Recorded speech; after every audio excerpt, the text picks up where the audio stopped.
You are not worth saving. Harsh? Good. Let it sting for a second. Now that I got you mad, let me explain. I'm not saying you deserve to die frozen on some wind-blasted ridge. I'm not claiming the rescue team will cheer when your SOS goes silent. I'm saying there are choices, your choices, that can turn you into a liability. Look, this video isn't about the cyclist who snaps a collarbone on a trail 2 miles from town, or a climber who falls off a sport route and sprains an ankle 30 feet from the car. Those accidents happen. I am talking about when you're 10 miles in the backcountry just before dark, snow is pounding the mountainside and you're wearing shorts and a t-shirt with no water. Volunteers have to show up, helicopters have to launch, and you have to be lucky enough that they can find you, and also lucky enough that they aren't going to face certain death to do it. This is just one example, but there are so many like it. There is a line you cross where the math flips. When the wind tops 50 miles per hour, pilots stay grounded. When avalanches fall everywhere after a storm, ski patrollers will keep the dogs in the truck. When wildfires race up a canyon and there's no way in or out, even trained crews will have no choice but to pull back. If you roll the dice on days like that, praying someone will risk their life to bail you out, you're not just unlucky, you're reckless. Especially since you're about to learn how not to end up there. Recklessness doesn't inspire heroism, it forces hard calls nobody wants to make. We're diving into situations where the cavalry simply isn't coming, and why rescue teams will decide you are not worth their life. And to top it off, I will share things you can do to give yourself the best odds.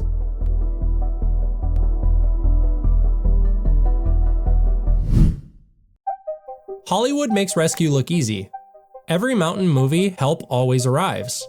The helicopter blades hum off the canyon walls seconds before the happy music plays. The main character cries in safety instead of passing in the wilderness. These scenes burn a message in your mind whether you remember it or not.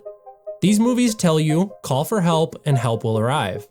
News stories back up this belief further. And to be honest, there are some really impressive rescues. Like in 1996, Beck Weathers escaped Everest after a record-high airlift. A story that makes us think rescue is possible at any height. Stories like this flash across your phone for a moment and stick in your mind forever. What you don't see is the fact Beck was expected dead twice, but somehow kept fighting his way down the mountain. After the incident, he had part of his arm amputated. Don't let the headlines trick you. They whisper to your deepest memory that rescue always happens. Statistics push the idea even deeper. After all, you're looking at the people being saved. You're not one of those people that won't make it out.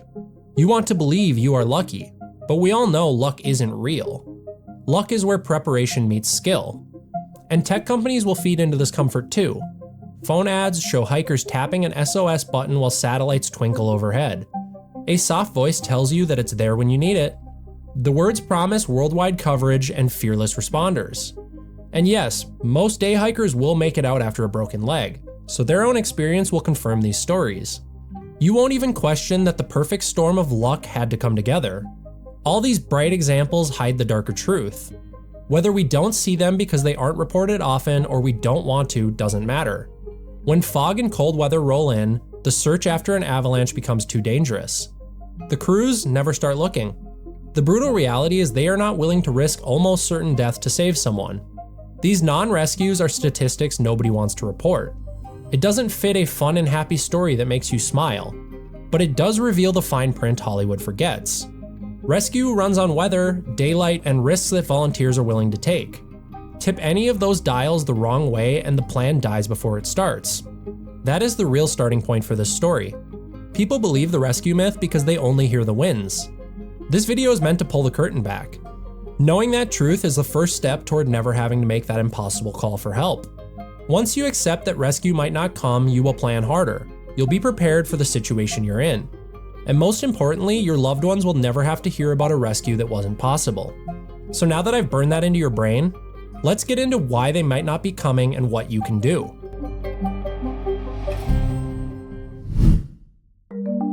Every rescue is like a high-stakes poker game, and the rescuers sit at the table counting the cards. Wind speed, daylight, avalanche risk, and many more things they have to look at are hidden cards. They read the deck fast, calculate the spread, and decide whether to play. The instant the odds tank, even the boldest veterans will fold. When the risk hits 100% or even 50%, walking away is the only winning strategy. That might sound cold, it isn't meant to be cruel, it's just math. And numbers don't flinch, they don't bargain, and they don't feel guilty for making the right decision. But here's the kicker. Those numbers shift long before you lace your boots. Do anything to shift those odds in your favor and they might be willing to play. So yes, I'll say it again, it's just math. 0 chance to reach you plus certain death equals a no-go. Your goal to make it there might tell you to go anyway. But a rescuer thinks about leaving his kids without a father or never seeing his wife again. That calculus never changes, no matter how loud the pleas. Remember who these people are. They coach little leagues on Tuesdays. They bake cookies for the local fundraiser. They plan weekend climbs the same way you do, dreaming of the summit and safe returns. They love life as fearlessly as anyone else hitting the trail. They are heroes, yes, but not martyrs. No medal justifies a sealed coffin. Burn that truth into your frontal cortex, because once you accept they won't die for you, the rest is straightforward. Don't make a bad day worse. So what drags the slider from possible to not happening? Let's get into it.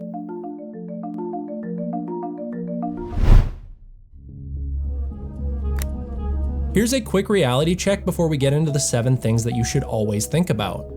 These 7 points are not a master guide, they're a starter kit. Every adventure will have other variables. The pros know this, and it's why people are able to do things like climb K2 safely. You may need to consider gear weight, climatization, team dynamics, and a whole bunch of other things. But that won't fit in a short video. So nail down these basics and you'll tilt the odds before you even lock your front door. Here's the big 7 I think about on every trip. Weather windows. Storms choke helicopters, erase footprints, and create avalanche risks. You can't fight that as easily as you think, but you can read a forecast and understand when you need to stay home. And yes, sometimes weather changes while you're out there. Bringing extra food and gear can prepare you if it becomes necessary to batten down the hatches for a while. Time. Late starts turned planned daylight into night navigation. Night rescues force crews to fly or walk blind, and both are unsafe. The key to avoid this is plan turnaround times generously, not hopeful. Especially if you're not prepared to sleep outside, you need to be able to get out. For a good rule, I do this. I know I hike about 20-minute miles. But when I'm on the trail, I always estimate 40-minute miles just to be safe. And if you're backpacking, just know the areas where you can set up camp if you need to stop early. Exit ramps. Every climb has safe bailout points, until you ignore them. Push past the last easy gully and you've traded options for commitment. Mark your bail points before you leave the couch. Look out for your team and be aware of when they might need to bail too. If you are only a third of the way into a hike and you have half your water left, be aware it's probably time to turn around. You need to be the one paying attention to those things, other people might not. Redundancy. A light shirt, one headlamp, one phone are all a single point of failure. There's a lot more things to consider having extras of. But regardless, carry backup batteries, and have an extra map on your phone and bring extra layers. Rain shows up in a moment's notice. Even in a forecast that says you're fine, pack an extra poncho. And a quick side note here, you can just buy a 99-cent rain poncho and hide it deep in your pack. I keep mine in my first aid kit. If it starts to rain and the temp drops below freezing, you're gonna thank me. Communication. SOS devices often need a clear sky. You might not see any other hikers on the trail all day. Leave a route plan with your loved ones and tell them when they will hear from you. Make sure they know you will reach out before the time you gave them. That safe point will let them know when they need to make a call. Remember that a lot of these rescues become impossible simply because the crews find out after someone has been missing for too long. Groups. Solo feels free until you break an ankle. It's fun until you're lost or have heat sickness. A partner means extra hands and a second brain. If anything else happens, that second person will be very important. Keep in mind though that even 2 is fragile, especially if you're new to this. Going with at least 3 people lets one stay while the other hikes for help. Fitness. Never bite off more than you can chew. A lot of these stories happen because someone doesn't know what they're capable of. A 15-mile hike up a mountain in 90-degree heat for someone who has never been is a lot. It can be a disaster when any myriad of things happen. But most importantly with this list, remember it's not everything. What you are planning will add more items. For instance, if it's 100 degrees and there's a river along the trail, bring a water filter. If you're skiing in the backcountry, learn to check for avalanche risk and bring a beacon. Let's remember again why this is so important, because accepting it shifts your mindset from trust me bro to I have a backup plan. It doesn't kill the excuse that you can always call for help, but it helps you shift the odds. It sharpens every decision you make before the crisis. It forces you to pack a little more and know you alone are responsible for yourself. And there isn't a downside to that. You may carry more weight, but your life is worth that. I am telling you this not because I don't think you are worth saving, but because I don't want you to have to be saved.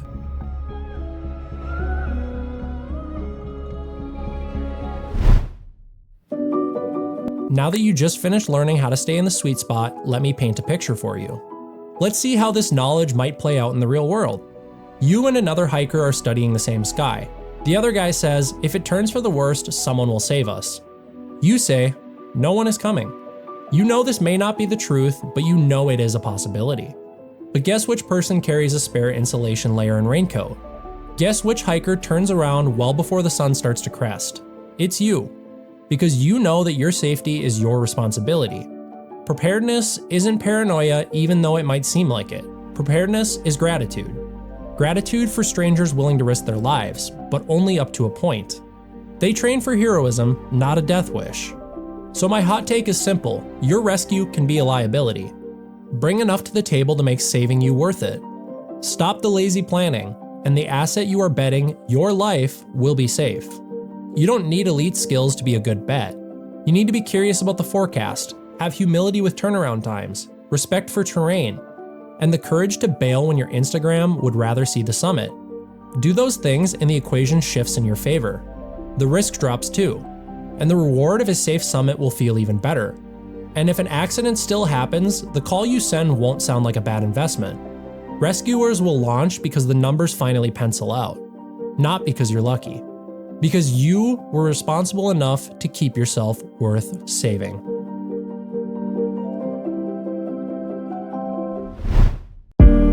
Thanks for watching this video. Don't forget to like and subscribe. If you'd like to support our team, check out our Patreon and have your name shown in the credits.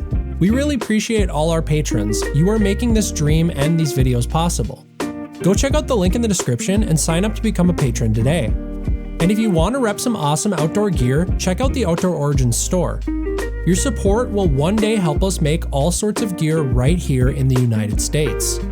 And if you liked this video, you will absolutely love the next one showing on the screen right now. It's exactly what we think you'll want to see next.